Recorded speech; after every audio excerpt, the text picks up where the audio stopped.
Welcome to episode 2 of the Deal Breakdown podcast. I'm Wesley with Mayton Real Estate, your buyer specialist. And my name is Fong Tran of Tran Property Group, and I am your seller specialist. And together, We are the Deal Breakdown.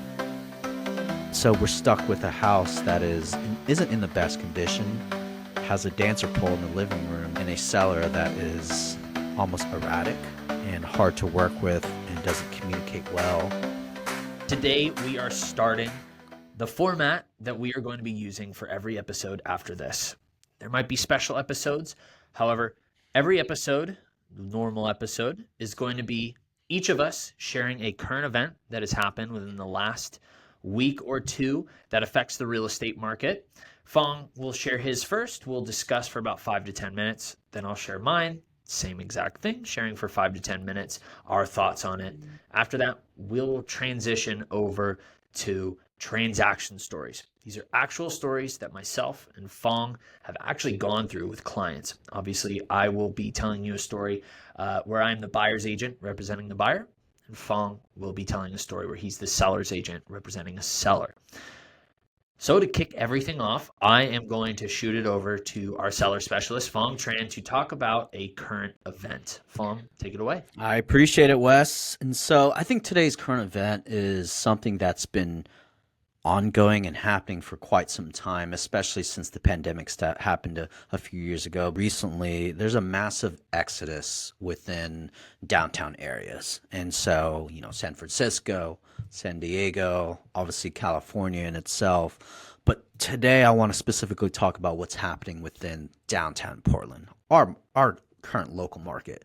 And so we are starting to see a lot of major businesses, retail offices, move away. And Wes, what happens when people or these large companies such as Nike, Adidas, the major office building, Montgomery Park, then a big major player, especially in the P&W, is REI, jobs. And so if these businesses are slowly trickling away, getting out of downtown Portland and maybe going into more of the suburbs, they're taking those jobs away. And what happens realistically to home values? And so that's going to be the biggest thing. And so, yes, we have those businesses leaving, and then we had all those riots that we saw a few years back, and it's really caused a pretty big shift into people are no longer wanting to live in downtown areas. One, drugs, crime, homelessness, that is in its own set of problems. But I think there's also a shift of hybrid work, working from home. And so whenever people are situated, they don't want to be cooped up in a small studio, one by one box and just live there, try to walk their dogs. I think we're starting to see a major shift where people are starting to live in more suburbs, right? I absolutely agree. I think that, the whole dream of living in downtown or something like if you're here in Portland, the Pearl District Yeah. also, which is just next to downtown. The big draw to that is ease of walkability to work. You're close to your office. You're near all the action, if you will. It could be bars, clubs, restaurants. And so when you have a situation like we're seeing in Portland with obviously a lot of drugs, crime, homelessness, people tend to stray away from it. And so the sparkling lights of downtown, it kind of comes second to safety, right? Yeah. Safety, and it definitely is showing up in home prices, wouldn't you say? Absolutely. And something to consider is it's people our age, What is the biggest demographic, Wes, that is currently transacting on homes right now? Oh, well, your question, the people that are transacting the most are certainly the people with money. Right. I'm not sure if you're going with, we're seeing obviously a lot of millennials come Correct. into the age where they're supposed to be homeowners, Yeah. right? And I think that's exactly it. And so it's millennials, first-time home buyers. They're no longer, situated in colleges. They don't want to be cooped up in those little studio box condos. they're starting to have their family, and so they're starting to spend money on to get that first start at home. And so having just these multitude of issues with businesses and the homelessness, then from work from home, we're seeing such a major shift that it's really caused one a longer days on market for residential condo real estate, and that has shifted heavily to valuations just going down. I mean, I currently have about three listings, all within the downtown market. One is very close to the Pearl. One is close to where your guys' old office is on South Macadam, and my listings are just flat out sitting. You know, Yeah, we first episode, right? Last episode, we talked about days on market. We touched on it. And we said average at that time was about 60 days, 2 months, yeah, right? Condos, and I actually closed on a condo in December or November, actually. And it was the same thing. It was in Pearl District, and it had been on the market for 100+ days. yeah, Condos are sitting.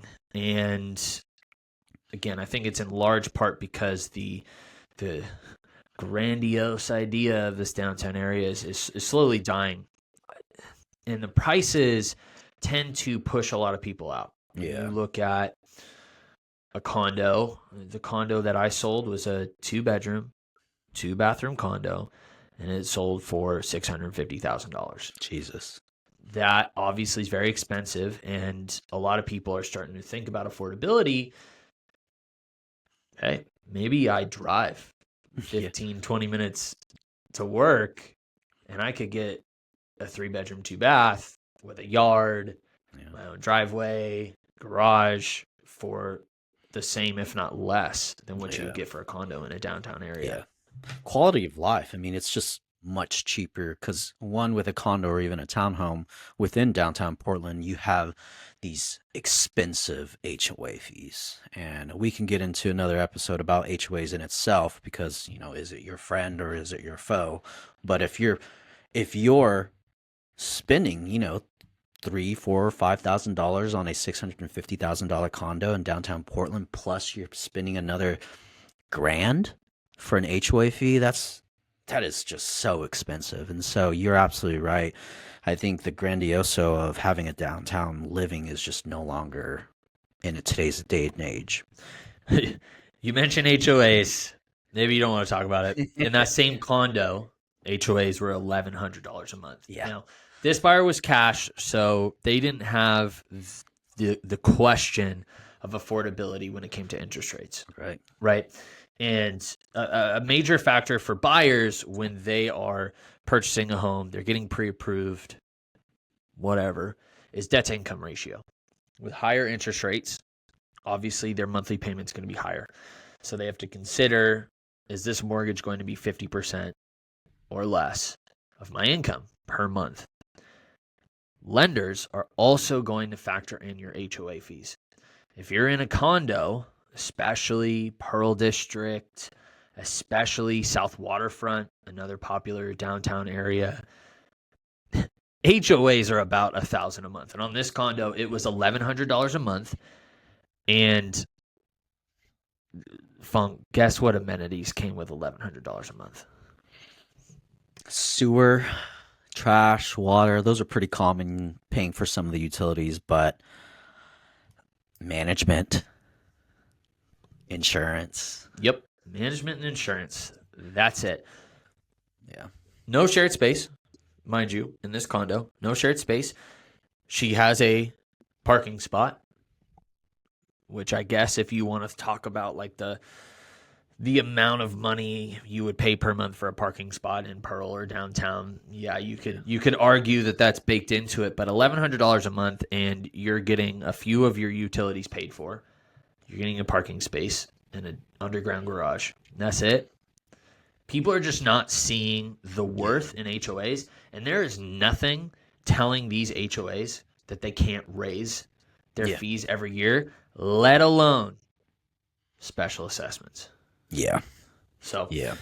And yeah, and the HOA, I mean, what an HOA is, it's a homeowners association. It's essentially a governing body of a specific maybe tower or a complex of condos or townhomes. And he made a very good point that special assessments are probably one of the bane of your existence, whether you're a seller or a buyer.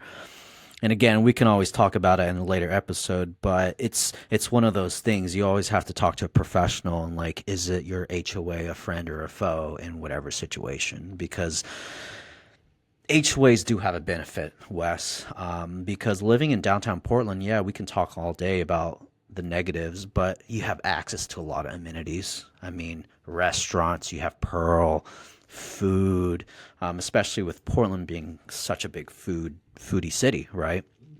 And so there's definitely benefits, but I think the the cons are definitely outweighing the pros at this time in terms of the current real estate market of downtown any metro areas. So to encapsulate this current event, I think it's a great one to bring up, is the mass exodus. What do you think? I guess you mentioned it. Do you think the bigger contributing factor is just the state of downtown, the cleanliness, the homelessness, the drug use, or do you think it's affordability due to HOA fees and other things applicable to condos, or do you think it's a combo of both? What are your thoughts? I think it's a combination of both, of everything. I think the biggest contributor would probably be the homelessness, the crime, which was absolutely horrendous ever since COVID happened. You know, it was almost like you threw a match in a gasoline. I think you also have to consider the businesses, not just Nike and REI. You're starting to see businesses lean away from brick and mortar more into the online space, e-commerce, if you want to call it that too. And so businesses don't really need that storefront anymore. And what do we know about businesses? They carry jobs, and jobs is where the people are at. I couldn't agree more. I do think it's a combo of both. Now, I will say, and I don't know how often you're over in Pearl District or over in downtown, but I go pretty regularly. A lot of I used to live right next to Pearl District. I worked in Pearl District. My gym is still in Pearl. And what I remember, the first time I came to Portland was 2016. I was visiting a friend that lived in Pearl, Irving Street, right there next to the 24-hour fitness that I now go to. And I loved it. The culture was great. The walkability was fantastic. It was nothing like when I moved here myself in 2021. It seemed like a fully different city. Now, I do think that we are on the rise. You seem doom and gloom, and I get it. There's a lot of minuses, especially compared to years ago. It seems like it's getting better. What do you think? Do you have an opinion on that? Oh, I absolutely agree. I mean, if you follow like these major like news outlets, like the Oregonian, for example, there's always talks about developments within Portland, one trying to make it better, more viable. And I think we are heading back that way because you're absolutely right. Whenever I first moved here, I loved downtown Portland, but ever since COVID's happened in that a few years back, it hasn't been the same. And it takes me back to whenever we had that trip in San Diego. We were sitting at the restaurant Ironside, I think was what it called. We were outside. Yep. It was downtown San Diego, and it was bustling, man. It was lively. Obviously, a young crowd our age. You don't see that in Portland, unfortunately, and I wish we had that. Not anymore. In 26, that's a good point. We were in Little Italy in San Diego, and I agree with you. It's that reminded me of what I actually experienced in 2016 when I came to visit Portland. Everybody was out and about. It seemed very young. And again, I think it leans towards that affordability. In 2016, it was way more affordable. Rents weren't crazy because there is obviously a lot of rentals in downtown and in Pearl District like places. At the same time, condos hadn't shot up due to the 3% interest rates and the crazy amount of appreciation. The affordability was much better, and obviously HOA fees were much lower. I do think we got to talk about, we're still recovering from the COVID days. I think also everybody's kind of aware of the decriminalization of drugs that we had here in Portland. And I know I'm leaning a little bit into politics here, but I think you have to talk about it. We have since repealed that, right? So we did. So we repealed it. Now, the speed at which government moves is incredibly slow. It takes forever. Even if you pass something, it takes a long time to put into effect. This year, we're actually going to see that put into effect. Good. So I do think that's going to help clean up. I remember 2 years ago, I was at an intersection and at a red light, and I just saw a dude boofing some fentanyl right up in there. Boofing. Right. 12 o'clock in the middle of the day. Literally, 12 o'clock, middle of the day, right. He could not have been 6 feet away from me. Yeah, that's super sad. I had a friend living in an apartment in downtown Portland, like downtown Portland, and from her balcony, I watched a guy go down from overdose, one can assume, next to a plaid pantry. And It's always EMTs got there, hit him with the Narcan, and that man came back to life like Lazarus. It was insane. Jeez. And I saw that. Now it does look like it's getting better. Yeah. There's probably a lot of things happening because of that, like other than the repeal of the decriminalization, but I think that's going to be a big contributing factor to just cleaning up the streets. Yeah. I understand homeless people are people too. Absolutely. They deserve the best. They deserve help. Another fact to know is that Portland spends the most, if not one of the most, like the biggest budgets that they spend on homeless aid. It is incredible. I didn't know that. Oh, Yeah, it is shocking how much money we spend on aid for homelessness here in Portland, and we still have a problem. Yeah. So it's not a money problem. And that makes sense because, I mean, ever since, the pandemic and that really caused such a craze, it's gotten better fast too. And so, I mean, I don't see as many camps. I don't see as many issues happening in downtown Portland. And downtown Portland itself, like I don't visit it often because I live in the suburbs. But when I do go, it is definitely not as bad as it was a few years back. And I think this will be the last for me, and then I'm going to ask you a question about this current event before we move on. It was the perfect storm, is really what a lot of people don't realize. And when we look back, history is there to learn from. We had the perfect storm. We had lockdowns. Okay, we had lockdowns from COVID, so people weren't out and about, except for the people that didn't have anywhere to go, right? Oh, crazy. After that, we had the BLM protests and eventually riots, which got really bad here. Obviously, a lot of businesses suffered because of it. Regardless of how you view whether they were worthwhile or not, I'm not here to make that judgment call for you. But in reality, a lot happened, and a lot of damage was done. At that same time, there was a huge push for defunding the police. And if there is ever a liberal city in the United States, it is Portland. And we were one of the heads of defunding the police. Again, not making a judgment call here. Whether you think they're pigs or whether you think they're the second coming, that's not up to me to decide. But in reality, we defunded the police and we had a much smaller police force because of it. All three of these are an incredible perfect storm to just seeing lawlessness, and drug use, and just crime shoot up. It seems like we're on the back end of that wave. Would you say? No, I completely agree with you. I think the worst is over, in my opinion. I think right now we just have to deal with what we got, with people still trying to leave and go to more of the suburban areas. But the worst is behind us now. I think things are going to get better, especially with a lot of infrastructure being played out by the government and by the mayor. And I think things are going to improve, but it's tough to say how long it'll take to go back to, that era of 2015, 2016 when things were really nice. Couldn't agree more. And off of that, I want to end this with actionable items Yeah. off of this current event, Fong. If you were a buyer or seller, how would you advise someone looking to either buy or sell in downtown areas?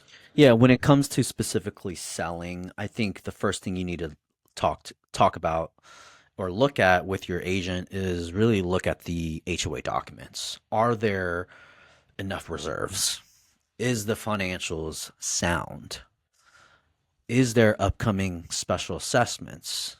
How often do they increase your HOA fees?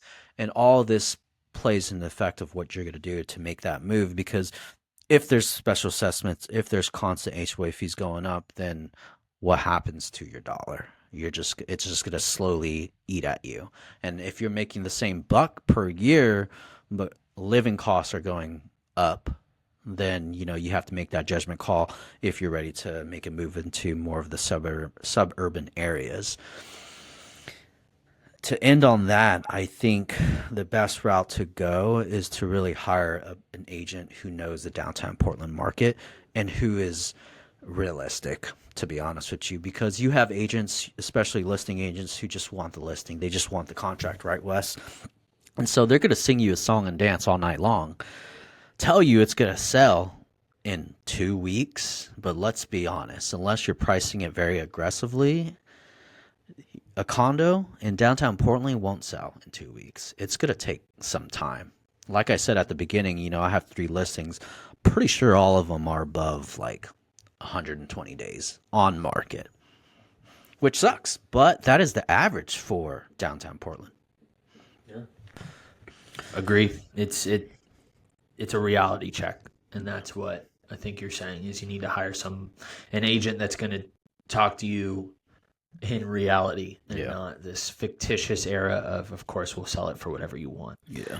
It's a great way to look at it. My current event. I grew up in the LA area. So as we are recording this episode, obviously there's a lot happening in the Los Angeles area with these fires. I don't necessarily want to talk about the fires or God, any of the surrounding politics, who should have done what. I do want to talk about insurance. Oh, okay. This is a big thing that is coming up, and I do want to talk a little bit about something else about the LA fires. I'll ask one at a time. So insurance. Obviously, when you go to purchase a house, you got to think of PITI. That is an initialism, acronym. I think it's initialism. I don't remember. Principal, interest, taxes, and insurance. These are the 4 parts that make up your monthly mortgage payment. You have a low property tax, you're going to have a lower monthly payment, right? It's the same thing with an interest rate. You have a lower interest rate, you're going to have a lower payment. The principal, that is actually what you're paying into. Think of it as your investment, how much you own of the money that you're giving away each month. The last one is insurance. This is a big thing. You are legally in need of insurance when you buy a house. Am I right or wrong? No, you're definitely right. I'm pretty sure the lender cannot close until they see proof of that you paid a year Yes. worth in advance. And so it's legally you need insurance. And maybe not legal. I think in some places legally you need insurance. Yeah. Obviously, depending on where you are, you might need flood insurance, especially if you're looking to get a mortgage funded. And obviously, on everybody's mind is fire insurance. I want to talk about being legally required to obtain insurance and then having that insurance company months before cancel your insurance, your fire insurance, and then your house gets caught on fire. It is devastated. It is gone and destroyed, and now you don't have anywhere to go. Where do you see the future of insurance? Do you think it will change at all due to this, or do you think, like in terms of a necessity that you need to buy insurance? Do you think it won't change at all? Do you think it'll change? What are your thoughts? I think insurance you should have no matter what. I would say buying a house is probably going to be one of your biggest assets that you purchase in your lifetime. This is going to pay for your kids' future, their college. It's going to be your nest egg for whenever you retire. And so I think insurance is extremely critical to have. But did it really happen? Like insurances were really Yes. their not providing them a service? Yeah, but I'm going to tell you a little bit about the recent history of California. So Yeah. obviously I lived there most of my life, like a very large portion of my life. And fires were always something that happened, right? It was just a common thing. If you live in Minnesota, you probably have snow days. Yeah. I lived in Southern California. I had fire days. Wow. So where I'd get off school, right? Texas had rattlesnake days. Rattlesnake days. Your weather's weird in Texas. I It's know. hailing 1 hour and there's 115 the next. So it was always something that was on everybody's mind. So fire insurance obviously was something that a lot of people had. There was a lot of back and forth, so it was legally required that you needed to insure homes for fire insurance. If you were an insurance provider, Fong, how do you make money? By selling insurance. By selling insurance. Yeah. You know how you don't make money? Paying out insurance claims. Yeah. That's why they pay people, by the way, Yeah. to check if your insurance claim is real. Yeah. And that's why even car insurance or home insurance, if they'll look at your previous claims, and if you have too many claims, they won't pick you up because they're losing money. They don't make money. Yeah. If they give you insurance money, they don't make money. They are trying to make money from it not happening. Now we get into this weird world of fires are going to happen in California. Yeah. And I saw statistics. So I moved just after the Malibu fire, just 4 or 5 years ago. 5 years ago now, I think. So I moved right after that, and I was very invested in it. I worked right next to the fires when they happened. Wow. I remember, I could not get to work one of the days, and we just had the rest of the week off because the street to get to Equinox, where I used to be a personal trainer at, was on fire. So a week off, I guess. So I got really invested, and they have all of these graphs on how by 2035, 2040, half of California will be on fire every year because it will get to a point where it's just everything is, dead, brush, dry, high winds, and everything will get on fire, right? How often does it rain over there? Good question. Whenever you live there. Not often. And actually, this last year was the least amount of rain since 1877, 0.29 inches on average. Least amount of rain in 150 years. So, again, we're talking perfect storms, right? High winds, nothing has had water. Everything's dry, and you get these fires. But back to this insurance. So, it was required that insurance companies needed to provide for fire insurance. So a lot of companies left California because they're like, we ain't going to pay this out. The two that stayed were State Farm and Allstate. A lot of people had State Farm that were affected by this fire. And just months prior to this, State Farm canceled a lot of policies. Why does that sound so crooked to me? Well, when you go to renew your insurance, they weigh cost benefit and they cancel it. So it's wild to me that we live in a world where you are required to get insurance. I agree with Fong. Insurance, as you can see, can be necessary, especially if you're hit by something like the LA fires. It just is real shitty. Yeah, it's super sad that this happened. So for me, I predict that insurance will change. I don't think it will be a requirement because I think a lot of people, now I think it'll start in California. I don't know how it will be affected up here. I personally think that there's going to be a shift of why pay into this when they're just going to cancel on me. I think that there's going to be, especially home insurance is going up, y'all. Yeah. Like these last couple of years, it's gone up like crazy, and it's this affordability thing that's coming out. I think that we live in a free market of capitalism. I think that somebody will come out with something new. Yeah. Uh, My take is like, if these insurance companies aren't gonna, and I would probably disagree with you. If I was a bank and I was lending you money, I would 100% want that house insured because it's, I'm giving you money. I need you to protect my asset because at the end of the day, a bank is what? Created to, they give out loans to yep. what? Make money. Yeah, of course. So I don't know. I feel like insurances will be required still. Okay, I, I I get you. think you're right. Insurances will change to a degree. I just don't see a world where insurances won't be required.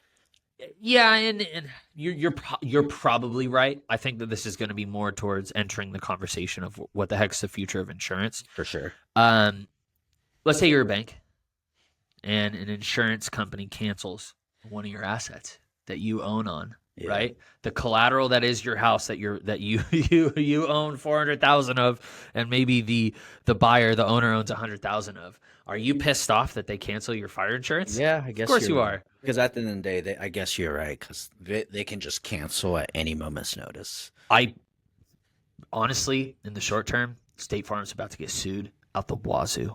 Oh yeah. Oh I boy, mean, it's gonna get bad. especially with all these like these bazillionaires that live in what is it, the Hollywood, man. Palisades? Yeah. And Yep. so they have money. They have obviously lawyers who can, put a dent on something. Something's going to change. I think you're right. It'll be interesting. I'm not smart enough to predict it exactly, but I think that insurance is going to start coming up in the conversation. I don't know if it'll affect us up here in Portland and Oregon. Obviously, it's different. I think it's going to be more towards fire insurance. Now, educate me on this, Wes. I'm not too familiar with. Is fire insurance an additional fee on top of home insurance? And Think of it like flood insurance. okay, so it's still, how much more are you spending? Like, say you're spending $100 per month on home insurance. Are you spending another 100 for fire insurance, or is It's it very similar to flood insurance, where it can vary depending on the how the, how severe how it can be? severe it can be. So it's Exactly. specific per location. It's very specific per Okay. location. Now, I haven't been in California for some years, so it could have changed. But from what I remember, we had home insurance fire insurance growing up. Yeah. We just had it. Uh, Now, I know that there's some areas that are way more expensive. Yeah. Obviously, like Northern California is going to be nowhere near as expensive as Southern California. I Right. just know it's very popular in LA to have it because there's so many fires, especially when you go through a fire like the Malibu fire 5 years ago. A lot of people ran to get fire insurance that didn't have it. I see. Yeah, I just think insurance is going to be on the mind. Now, last bit of this current event before we move on to transaction stories. That was just more of an interesting kind of thing. Yeah, it's super sad. So sad. I'll pray for all the victims that's affected and the families that's affected. It's super sad, and my question to you is, do you think these people are gonna traverse to the Portland Metro? Somebody read my mind. Oh, perfect. Let's talk about this. So, but first, yes, a lot of my friends and family are down in Los Angeles, praying for all of you and everybody else affected. $275 billion have been burned down Jesus in Christ. damages. As of this morning, I read 25 have been killed because of these fires. And that's not including all the victims of injury, obviously their houses being burned down, animals. That's been a really Yeah, sad one. that hurts my heart, is all the stray animals, even people's pets. People's pets. It's an unfortunate thing. People that aren't home. I've seen a lot of videos. People that aren't home that tried to come home, but they couldn't. They weren't allowed to. You Oh kind my of put two God. and two together here. It's really sad, and we pray for all of you. Okay. What do you think the average age of the person living in Los Angeles is? I'm gonna go out This on will a make sense. Yeah. I'm gonna have to go out on a whim and say the average age is probably between 40 and 60. Average age in Los Angeles between 40 and 60. You're not going to throw a dart? You're not going to give me a number? Throw a dart. 45. 45. 37. Okay, The not too average far off. age in Los Angeles is 37. That tells me it's young. A lot of people Oh yeah. move to Yeah. LA when they're young, think they're going to make it big. Yeah. What are you doing at 37? You're probably fixated on a family. You have a couple kids, maybe. Um, you're slowing down in life because of the rigorous of life itself. And I think you're not really wanting to have that glitz and glam of LA anymore. Probably is just my gut instinct. That's pretty much where I'm going. You're 37. You were, on average, you're probably married. You have one, maybe two kids, maybe more. But kids, marriage, maybe you're uh, looking to get more education. You're moving up in your company because you're coming into the years, and I'm sure you know this. There's the skill learning years of your life, is what all these people say, these gurus. And then you have Tony Robbins. your 40s, 40 to like 65. They say is your money making years, where you have found Love your that. place, and these are the years where your skills have been set, and you make money. So people are coming up on that. And with this fire, I think a lot of people are going to reassess their living situation in Yeah. Los Angeles. We all know the affordability in Los Angeles is disgustingly terrible. Yeah. You think it is unaffordable in Portland? Try going down to Los Angeles. This guy got a little glimpse of it when we went to San Diego, right? Oh yeah. Pros and cons. Pros and cons. It's Yeah. very expensive. And now people are seeing these fires, fire insurance not being available, everything's super unaffordable. I think a lot of people are going to be questioning why they live in Los Angeles. Yeah.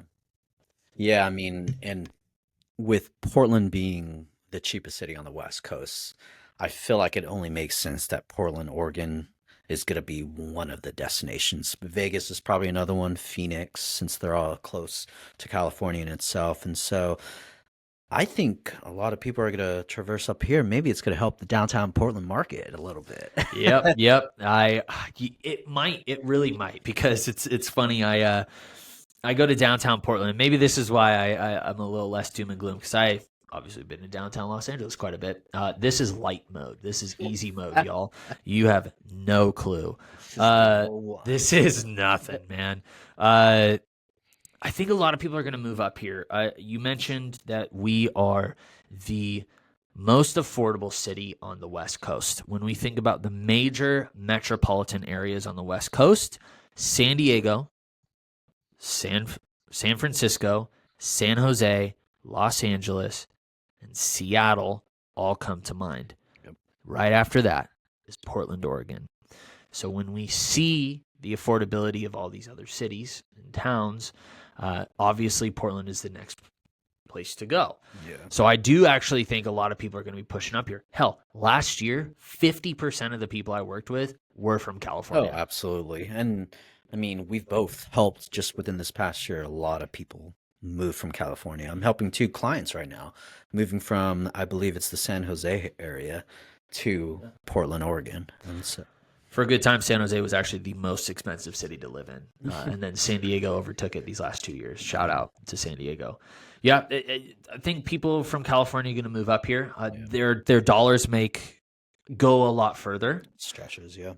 However, be aware that if there is this mass exodus we're talking a lot about mass exoduses, exodi, whatever, Exodus, exodeses, Exodia.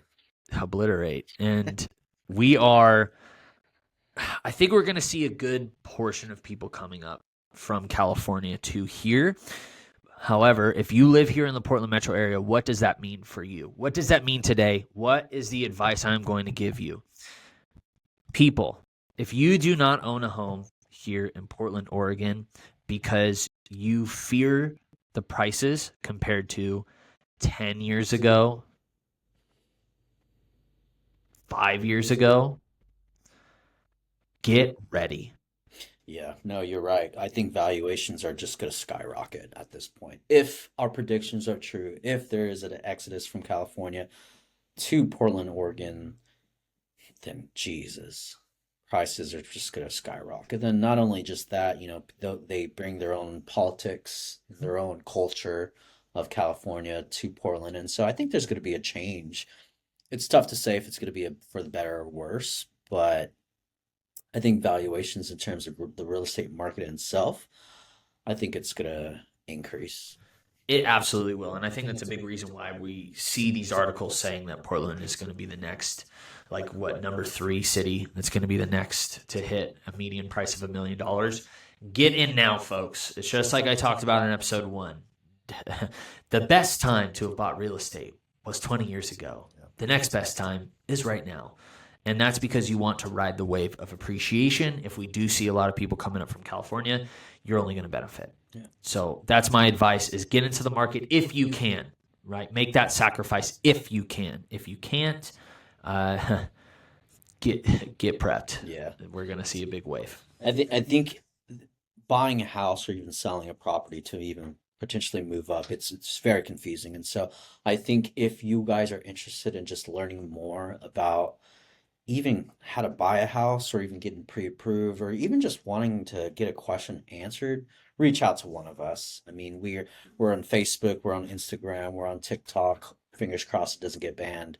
We're on all platforms, and so we're here to help. We're here to answer any questions because it's confusing. And we live in an age of the internet where there's just so much information, and so it's hard to figure out what information is true and what information is false and not accurate. And so talk to one of us and just really get that process started, because Wes makes a very good point that valuations will increase and you might be priced out.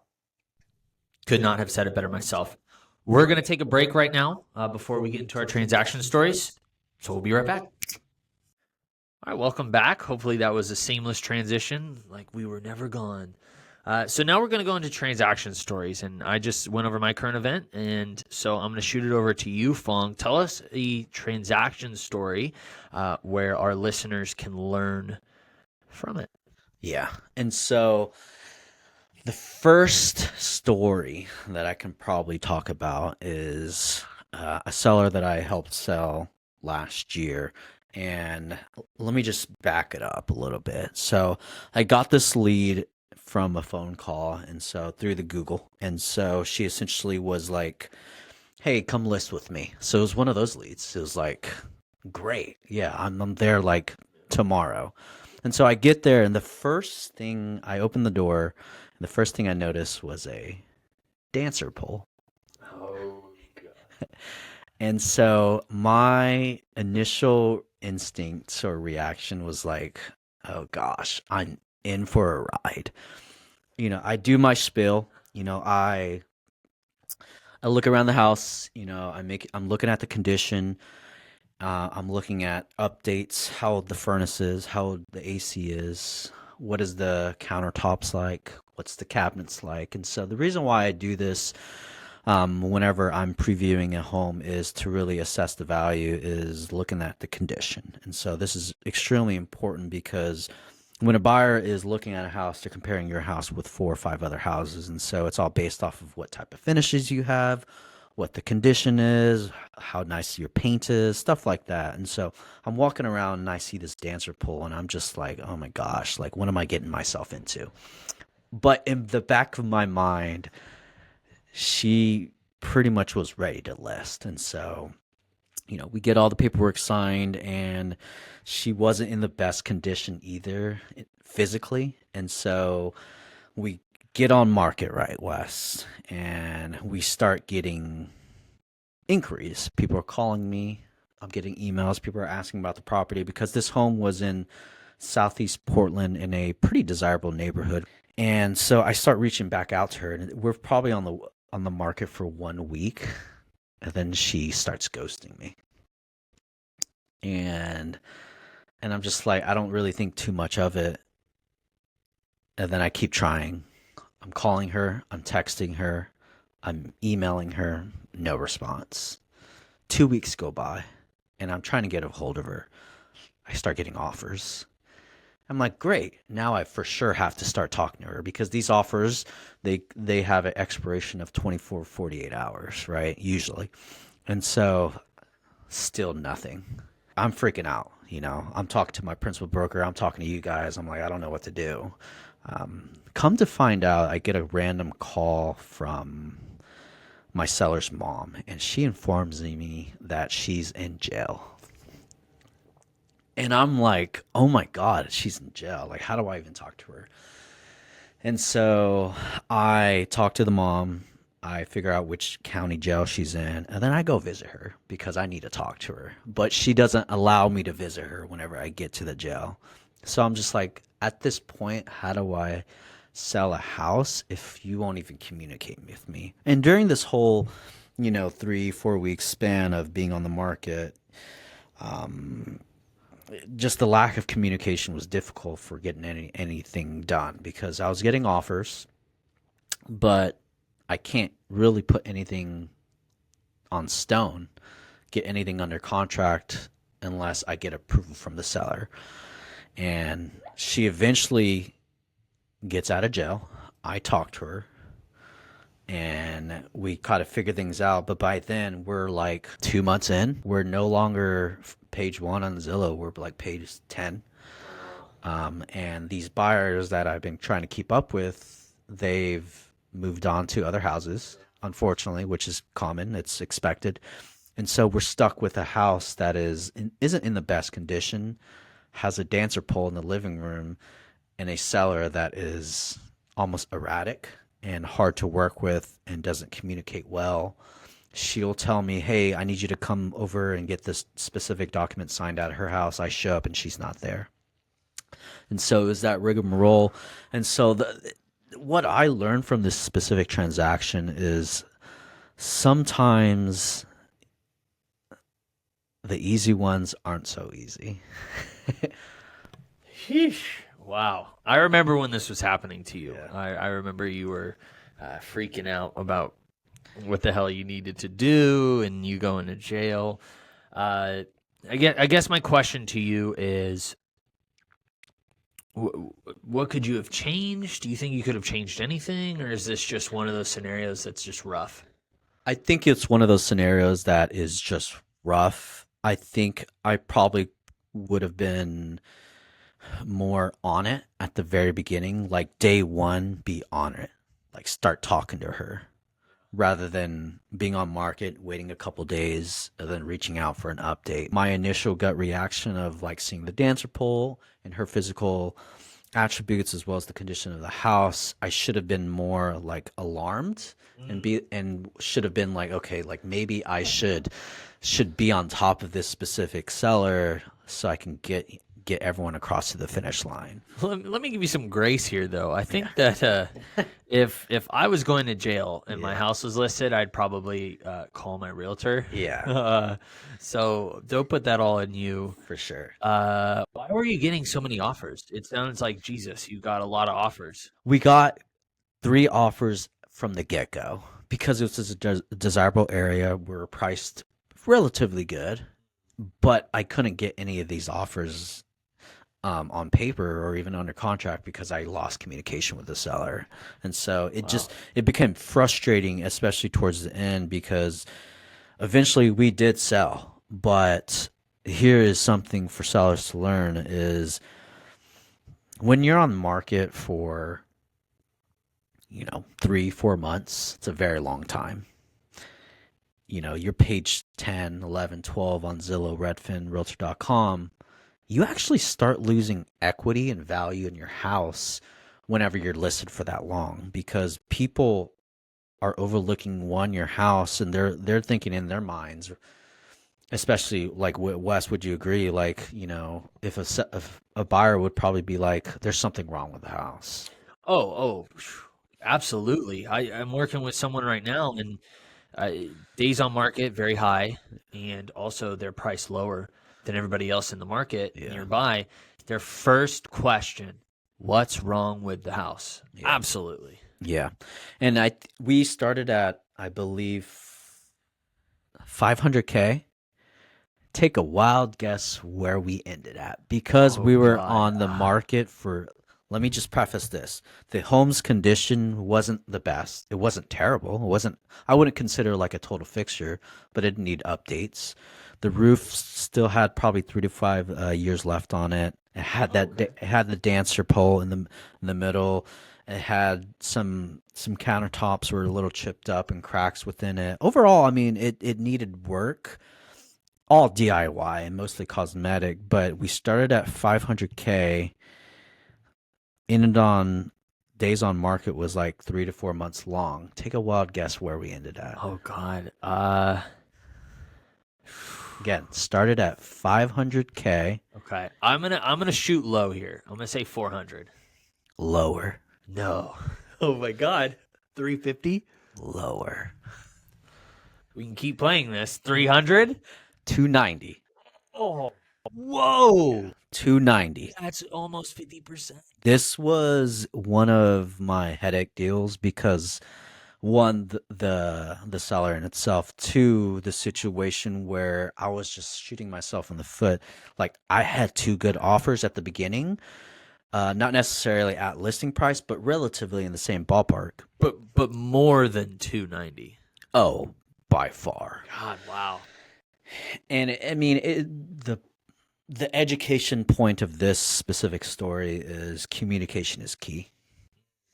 Like, yes, your realtor is doing a lot of the heavy lifting and marketing to get your property sold, but it also works as a two-way street.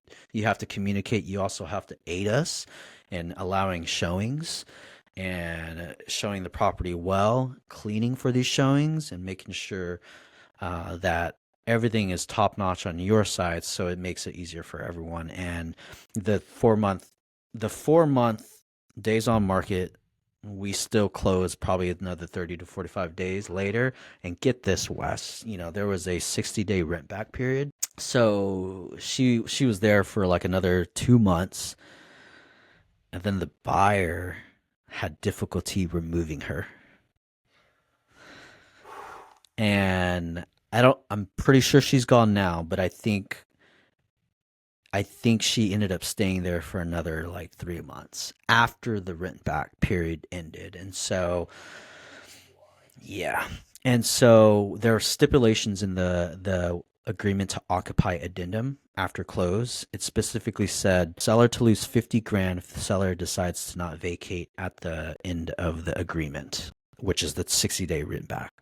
So in reality, she lost another 50 grand because she decided to not follow the contract. And she can put blame on me all she wants. And, do I play a part? I don't think so. I was trying my best to navigate the whole situation. One, to help her sell the house, and two, get her out of the rent back. So there is no, like, contracts not being broken. But she ended up losing more money. Yeah. God, that's tough. Hey, you got it sold. Yeah. Good for you, man. I I don't think eventually, it's on you. I don't think so either. I mean, I reflect and I look back and I laugh at it, but it always teaches me that sometimes the easy fish isn't always the best. Like that. Wow. Well, good on you. I think that's a good lesson to learn. Yeah. Good transaction to learn from. I was going to go with a story, and then I heard this story, and that was depressing. So I'm not going to go with a more depressing story. I'm going to go with a light, bright, believe in humanity story. How about that? So, Fong, before I get into the story, I'm going to kick it to you. Before I even talk to you about this story, as a listing agent, do you believe in buyers writing letters to sellers? In Oregon, they banned it for like a year, and then they brought it back in like I think 2022. I wouldn't say I believe it. At the end of the day, the seller makes their decision. I'm going to present all offers as it was presented, and I'm going to attach any documents that the agent wants to attach. It's the seller's decision if they want to sell to a cash investor versus a starting family who shows a picture of a golden retriever named Fido and carrying a small baby that's maybe a year old. Yeah. So it's so true. You're segueing me into this story so well. I think this actually comes off of your story uh, quite well in that sometimes money isn't the end all be all.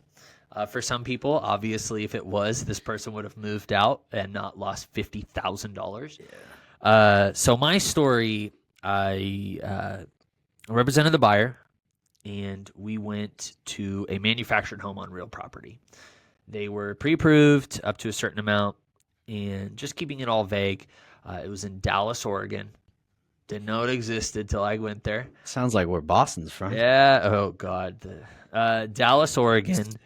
The sticks. It is out there. It's southwest of like Newburgh and Salem, kind of in that like. Yeah, I think technically it's in Marion County. It's been a little bit. I think this is the farthest I've actually ever transacted on a home, and went out there, met with the wife, who was my contact, and husband met us out there as well. We walked the property. So basically, it was a 6-acre property. The owner had split it, subdivided it.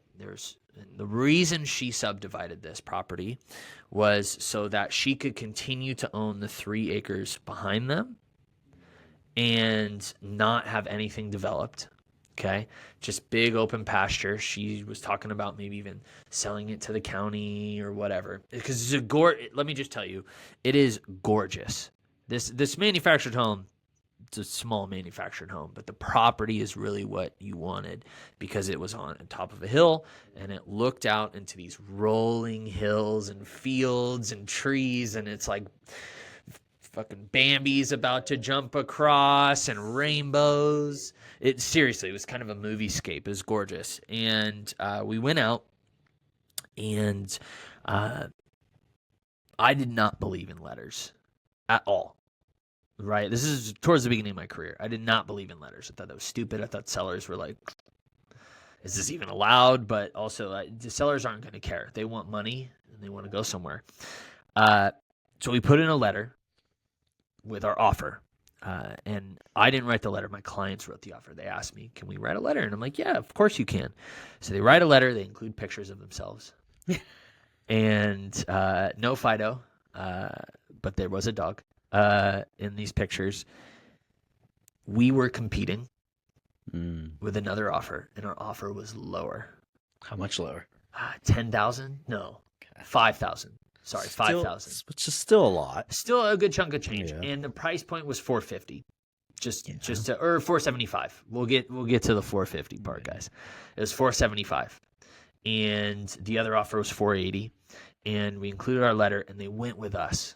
And I remember this listing agent was pissed that they went with like not pissed, but like be thankful that we went with your offer as 5,000 less. Why do you think the listing agent was pissed? Because $5,000. I already know. I know why. $5,000 is not going to affect your commission that much. Your commission is like $1. Yeah, difference. It's super low. It's because the other transaction was cash. Okay. So that's 100% why she was upset. It was $480,000 cash. Our offer was $475 FHA. Last episode we talked about loans. Yeah, we talked about loans and appraisals and things coming up, and it will apply to this story. Yeah. And just to educate everyone real quick, cash is king. Cash has the least amount of contingencies, especially compared to FHA. Yes, and you're about to find out why. So we go through everything. They pay to have the general inspection. Matt from Timberline did it. Awesome guy. We had a septic and a well. Like, we did all of the inspections. Everything came back pretty clean, except for the roof. The roof was older, and it showed some wear and tear. Why are you smiling? I remember this transaction. You remember this? Okay. Showed some wear and tear, and we needed the roof to be fixed because somehow or another, the lender found out about the roof. Oh, geez. Somehow or another was the buyer. The buyer told the lender that the roof should be replaced. Wow. So, in the reason that we're reacting to this, by the way, buyers out there, because this is a learning podcast, we want you to learn from this, is because usually we do not share things on the inspection report with a lender, because a lender could require things that are necessary on the inspection that aren't necessarily necessary. This roof definitely had its run. It wasn't terrible, but the buyer shared photos and shared that they wanted the roof to be replaced. And when a lender hears that, their ears perk up, especially this lender, because it was an online lender. Okay. And an online lender is part of a big corporation. They're thinking dollars and cents. They're not thinking human to human. Okay. So that came up. So now the lender required that we replace the roof. Jeez. Okay. My buyers are FHA. They don't have the money to pay for a $10,000 roof. Yeah. So we got a quote. They wrote another letter. And how did you feel with that letter? Y'all, by this time, there at no point in this transaction did I think it would close, okay? First off, the offer went through. I heard we were competing. I'm like, we're losing. We won. I was shocked. This roof thing came up with the lender. Blood drained out of my face. Thought we were going to lose it. I was prepped. We're losing this transaction, okay? I remember. Yeah. Writes the letter. I come to find out that the seller from the listing agent, again, she's pissed. The seller, it's like an older woman. I get to know a little bit about her. The listing agent tells me she feels for my buyers. They're young. They're late 20s, just married, want to have kids. They wrote this in their letter. This is their home that they want to make their own. The seller agrees to pay for the roof. It's amazing. Okay? That's It's actually $10,000. Keep track. 5,000 less. 10,000 more. 10,000 less. You catching me? I'm like, holy crap. We did it. We're good to go. But wait, there's always more. FHA appraiser comes out and calls out a few things. Not only did they call it a few things, but they put the price at $445. So Go for it.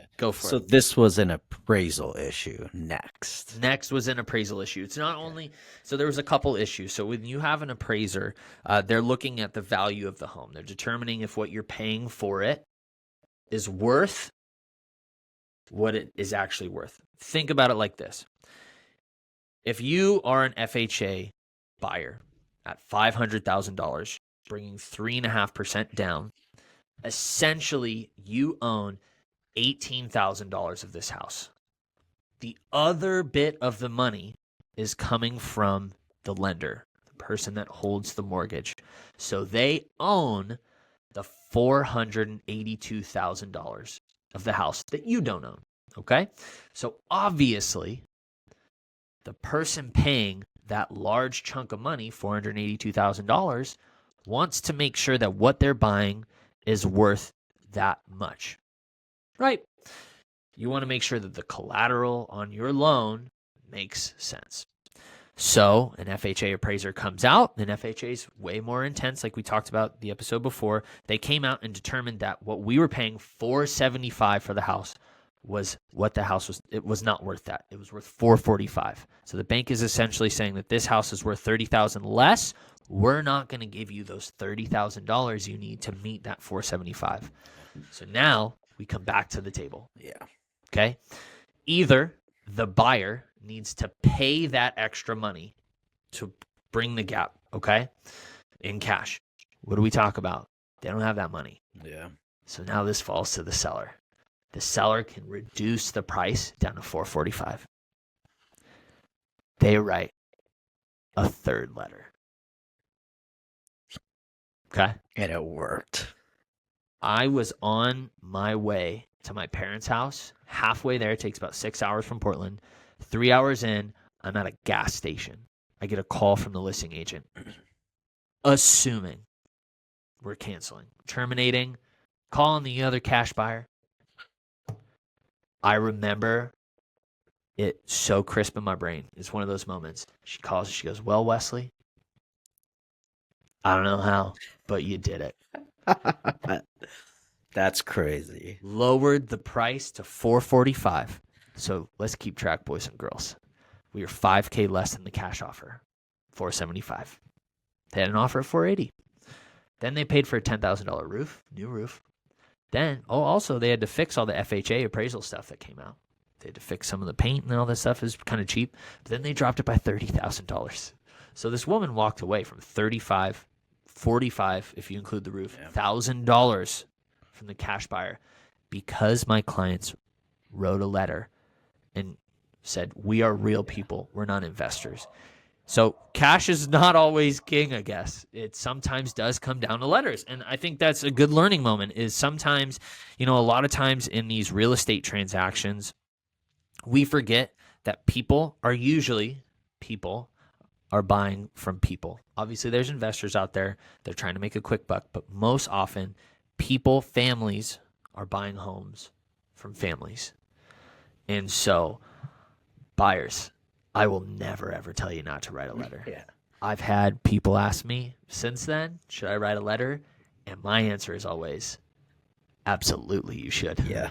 Because in my opinion, I believe a seller, 90% of the time, a seller is always going to go for their bottom line. Because who are the people that are selling West? They're people that are older. They're just trying to have their nest egg. This is their retirement. Or it's a young family trying to level up to a bigger house. And so their bottom line is always critical. So 90% of the time, the bottom line is important.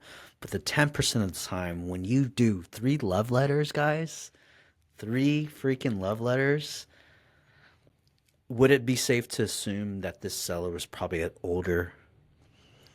She wanted to provide she loved the property. She took care of it. Like you said, it's a scene from a movie. And so she didn't want this cash investor buying it. Yep. She wanted a family who can continue all the hard work, all the money, and all the time that she invested in this acreage property into the next family that she believed that would continue the tradition. It's an amazing story. That's exactly right. And I know for a fact, by the way, to this day, that so after the transaction closed, they asked for the seller's number. Obviously asked the listing agent, could we have the seller's number to connect them? I know for a fact, because I keep up with these buyers, my clients, I keep up with them.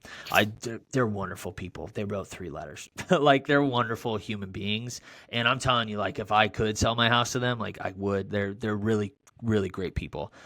And I know for a fact that they still send the seller photos of what they've done to the property. Yeah, that's amazing. And that's just it, is you hit it on the head. She's older. Yeah. She bought it for a way low price when she purchased it. Like 5 pennies. Dude, close to it. I'm telling you. I looked it up. It hadn't been sold for like decades. And she wanted the legacy to be continued on, what she had worked for. And that's just it. Sometimes dollars aren't the only thing. And the reason I bring this up is because when you're a buyer, obviously, like I said in the last episode, money makes the most sense. It's usually going to win out. However, at this podcast, we're here to provide you with whatever edge. I guarantee there's no podcast out there telling you to write a love letter, or I wouldn't necessarily call it a love letter, but an introduction letter. As a buyer's agent, I've actually started to send videos to listing agents. I don't think I told you this, but whenever I send in an offer, I now take my phone, I record myself explaining the offer and why we're offering what we're offering and sending it to the listing agent. I've done this three times, 3 out of 3 success. Wow, that's awesome. And I don't know if it's because of the video. It probably isn't. But once we start to apply humanity to real estate, I think it helps a lot. So there's the edge. Write a letter. Take 10 minutes. Come from the heart if you have good motivation. If you're an investor, don't write a letter. And I think the biggest thing I've learned from this, especially with working from buyers, is love letters do work. And it could give you an edge to save your client thousands of dollars on their house, $30,000 in appraisal, and it can also get you a new roof, guys. New roof, y'all. So if you want the cutting edge of being more human, reach out to one of us, whether it's Facebook or whatever, and we'll definitely get you into the house of your dreams. That's right. We're here to help in any way possible. That is the end of episode 2. Really appreciate y'all tuning in. Again, remember to follow, like, subscribe, depending on whatever platform you're on. Give us a listen, share us, and we will see you next time. Wesley Colbank with Mate Real Estate signing off. And this is Fong Tran of Tran Property Group, also signing off. We'll see you guys next time on episode 3. So 3.